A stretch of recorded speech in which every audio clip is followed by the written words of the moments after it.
vídeo de hoje é um publi editorial.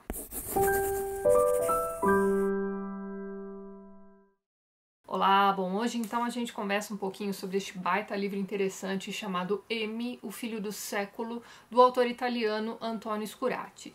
O Antonio Scurati é um professor de literatura contemporânea em uma universidade lá em Milão, e ele já é um escritor de bastante sucesso, né? Os livros dele costumam vender bastante, enfim, ele é bastante conhecido por conta de seus livros, mas nada comparado ao sucesso que este livro vem conseguindo.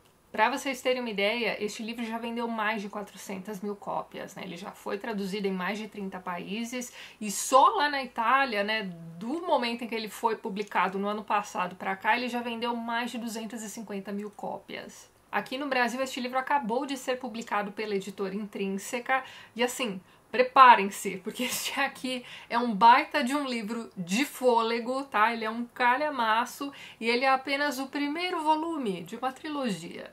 Inclusive, o autor do livro já está trabalhando no roteiro de uma série de televisão que tá para sair aí também a respeito desse livro. Mas enfim, do que se trata então M, o Filho do Século? Bem, pelo que eu já vi o pessoal de fora comentando a respeito deste livro, este aqui seria então uma biografia romanceada de Mussolini, né, o M aqui do título do livro. Mas não foi exatamente isso que eu encontrei durante a leitura, não. O que eu encontrei aqui, na verdade, está mais para a história da ascensão do fascismo na Itália. E claro, né, Mussolini seria então a figura principal disso tudo, certo? E a forma como este livro foi escrito, né, a narrativa toda aqui deste primeiro volume, me lembrou muito mais um romance jornalístico, né, um livro de jornalismo literário ou algo assim, do que qualquer outra coisa. E esse primeiro volume aqui cobre apenas um período bem curto dessa história, tá? Ele vai começar ali em 1919 e termina, então, nos primeiros dias de janeiro de 1925. Quando o livro começa, o Mussolini já não era mais uma figura socialista, né? Ele foi conhecido aí durante muito tempo como um dos grandes líderes do socialismo na Itália, veja só você. Então aqui em 1919 ele já não escrevia mais para nenhum jornal socialista, já não editava nenhum desses jornais. O que está acontecendo aqui no comecinho desse livro, né, no primeiro capítulo, que dá conta ali do dia 23 de março de 1919, é a fundação do Fasci di Combattimento. Essa era uma organização que mais para frente deu origem então ao Partido Nacional Fascista. Então aqui nesses primeiros 5 anos da história, né, acompanhados durante a leitura, o que o leitor vai ter. Então aqui nesses 5 anos de que esse livro dá conta, nós vamos acompanhar a criação do fascismo, suas origens, os primórdios claudicantes. Então assim, não foi uma subida, né, uma ascensão contínua, teve diversos percalços aí pelo meio do caminho, até a sua consolidação, digamos assim, né, com Mussolini já como o Duce, né, como o primeiro-ministro nomeado pelo próprio rei, veja bem. Ele foi o primeiro-ministro do rei Manuel III. Então é este recorte que nós acompanhamos aqui neste primeiro volume, com bastante detalhes. Então esse livro é dividido em 6 grandes partes, né? Cada uma dessas partes dá conta de um ano, né? De 1919 até 1924. Eu já tinha comentado com vocês também que os últimos capítulos dão conta ali dos primeiros dias de janeiro de 25, mas o ano de 1925 não é considerado uma parte aqui desse livro. É como se fosse ali ou algo do tipo. Mas então, como eu tinha dito a vocês, a primeira parte do livro então é 1919, abrindo então no dia 23 de março com a fundação do Fasci di Combattimento, e daqui por diante o que nós encontramos aqui são capítulos curtos, eu diria. Então assim, cada um dos capítulos dão conta de um dia na história da Itália nesse período escabroso. Então eu contei pra vocês o que acontece no primeiro dia de que este livro aqui dá conta, mas eu não vou contar pra vocês o que acontece no último dia, que é o dia 3 de janeiro. Gente, a única coisa que eu posso comentar com vocês é que é assustador o que acontece no final desse livro. Caso você comece a ler M, o Filho do Século, e por algum motivo comece a achá-lo bastante cansativo ou algo do tipo, vá lendo aos poucos, porque o final deste livro, como eu disse a vocês, é assustador e vale muito a pena. E cada um desses capítulos curtos é encerrado com trechos de documentos ou de artigos de jornais daquela época. Então, só para vocês terem uma ideia, o primeiro capítulo é encerrado com o trecho, na verdade é a transcrição completa do telegrama dos oficiais do 27º Batalhão de Assalto. E nós temos aqui também um trecho de um comentário feito por Giacinto Menotti Serrati, né, o líder da ala maximalista do Partido Socialista Italiano. Então, o que o autor faz aqui ao longo do livro todinho é tentar, né, mostrar para o leitor todos os pontos de vista possíveis de tudo aquilo que estava acontecendo naqueles primeiros anos. E principalmente por conta desses trechinhos de documentos, né, dá para perceber, né, fica bastante claro o extenso trabalho de pesquisa que o autor fez, né, para a composição desse livro. E como eu disse a vocês, ele não prioriza a visão de nenhum dos lados, né?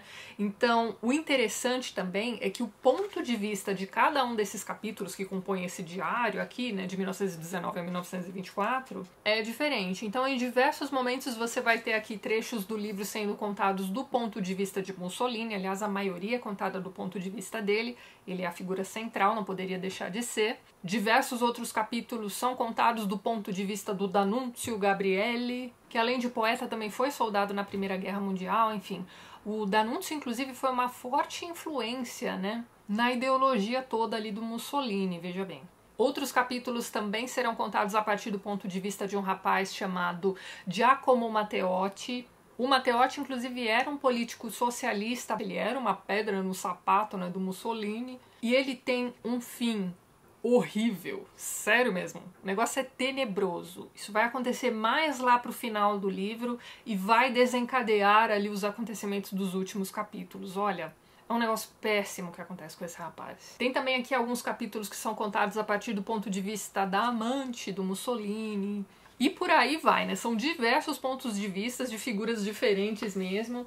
E aqui no final do livro tem uma coisa bacana, ó. A partir da página 799, você vai ter um guia de personagens. Então você tem aqui cada uma das figuras citadas e uma breve biografiazinha mesmo, né? Você tem ali um parágrafozinho só para refrescar a sua memória, para você lembrar quem é o Carcamano que está falando ali, né? Enfim. Então, se você se perder durante a leitura, é só dar uma corridinha ali ao final do livro que vai ficar tudo bem, certo? Então, este aqui é um livro muito bem estruturado, com uma linha do tempo muito clara, mas eu não vou mentir para vocês, nem todos os capítulos desse livro são interessantes.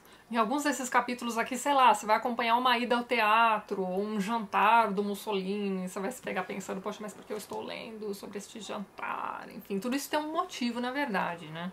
Imagino eu que esses capítulos mais genéricos estejam aqui não exatamente para humanizar Mussolini e as demais figuras que nós vamos ler a respeito aqui, mas sim para mostrar esses personagens como tridimensionais, né? Afinal de contas, nós estamos falando aqui de figuras históricas, né? Todos eles existiram, a pesquisa foi extensa para colocar aqui para você realmente fatos, né? Que é o que realmente interessa. Apesar de termos aqui um romance. Então é por isso que em diversos momentos eu me peguei com a impressão de que eu estava lendo um trabalho de jornalismo literário. A escrita do autor é bastante seca, em alguns momentos você vai ter algumas passagens realmente muito bonitas, mas afora isso, é fato em cima de fato. Muitas vezes você vai ter a explicação do que aconteceu num determinado dia crucial do ponto de vista do Mussolini, e no próximo capítulo você vai acompanhar ali a oposição olhando para aquele evento e dando sua opinião também. Quando você chega ali aos trechos de jornais e documentos ao finalzinho de cada capítulo, os outros pontos de vista vão complementando aquilo que você acabou de ler também. Então, olha, o livro foi escrito de um jeito muito interessante. Mas aquilo, não vou mentir para vocês, em diversos momentos a leitura pode pesar. Como eu fiz essa leitura aqui ao longo de um pouco mais do que um mês, eu consegui fazer a leitura bastante espaçada e tudo mais. Então, assim, não é nenhum fim do mundo e tudo isso é muito interessante. E o final desse livro...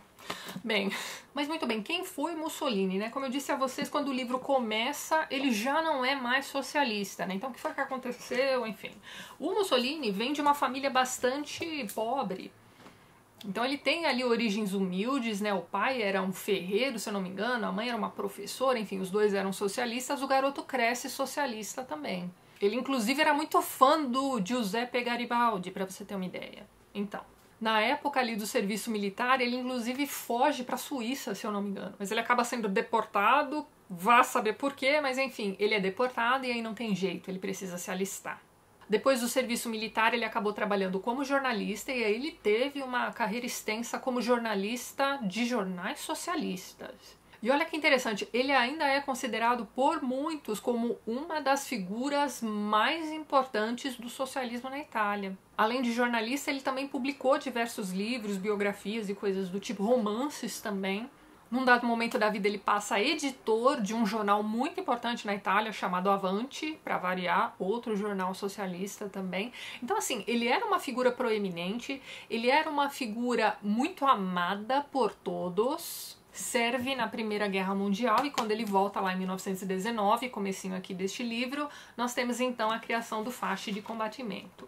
O curioso, veja bem, é que durante toda essa criação do Fasci de Combatimento e tudo mais, tudo foi criado com base numa filosofia política bastante socialista. Mas o que acontece aqui? Isso tem um motivo. Por que ele usa essa filosofia socialista?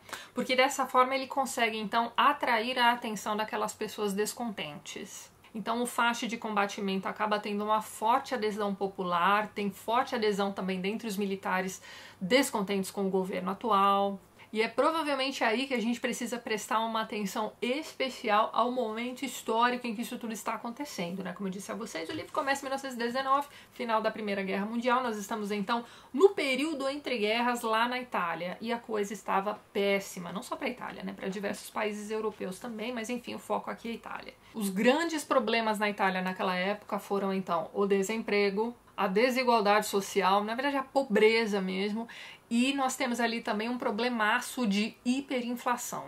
E aí olha só, quando você tem a população praticamente inteira, né, clamando por mudanças, né, o que acontece nesse momento? A gente tem ali o Mussolini com sua grande novidade, né, o Fasci de Combatimento, e é isso.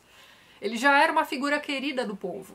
Ele era carismático pra caramba, falava bem, tinha uma retórica maravilhosa, né? Temos aí então uma organização que dá origem ao fascismo, que é conhecidamente um dos regimes ditatoriais mais cruéis da história da humanidade. Então a coisa não aconteceu da noite para o dia. O que nós temos aqui nesse livro é a descrição detalhada desses 5 primeiros anos de formação, de erros e acertos, de muitas brigas entre socialistas e fascistas, de uma necessidade de, como é que vamos dizer, estabelecer o fascismo como uma coisa. Então, em alguns momentos, o fascismo vai ser abraçado pelo povo, em alguns momentos ele vai ser renegado. Então, assim, não sei pra vocês, mas pra mim foi bastante surpreendente chegar aqui aos últimos capítulos desse livro. O que vai acontecer, eu vou tentar falar de um jeito bem escorregadio, não vai ser spoiler nem nada, mesmo porque são fatos históricos, mas mesmo assim eu vou ser escorregadia. Você tem um grande acontecimento que vai fazer com que as pessoas abram os olhos pro fascismo. Vejam que aquilo é um negócio escabroso. Então, existe um momento em que a virada pode acontecer. E vai ser muito fácil essa virada acontecer, mesmo porque o povo já estava bastante descontente com aquilo tudo. Mas aí acontece uma determinada reunião ali, olha, é desesperador, cara. Principalmente quando você sabe que isso aconteceu. Enfim, minha gente, este é um baita livro. Em alguns momentos, como eu já comentei com vocês, a leitura se torna assim um pouco arrastada, um pouco cansativa, mas você pode sempre terminar de ler aquele dia, né, naquele momento em que você está lendo, e no dia seguinte você pega, lê mais uma entrada aqui desse diário sobre o fascismo, não é mesmo? Mas em geral vai valer a pena, sim. Esse é um livro que eu recomendo para todo mundo, principalmente para quem tem aí alguma dúvida a respeito do fascismo. Olha, não dá para ser mais mastigado do que isso. E é isso, né? Ficamos aí no aguardo do segundo volume, que ainda nem foi publicado na Itália, mas é isso aí. Se esses 5 primeiros anos já foram uma paulada atrás da outra, imagina os próximos.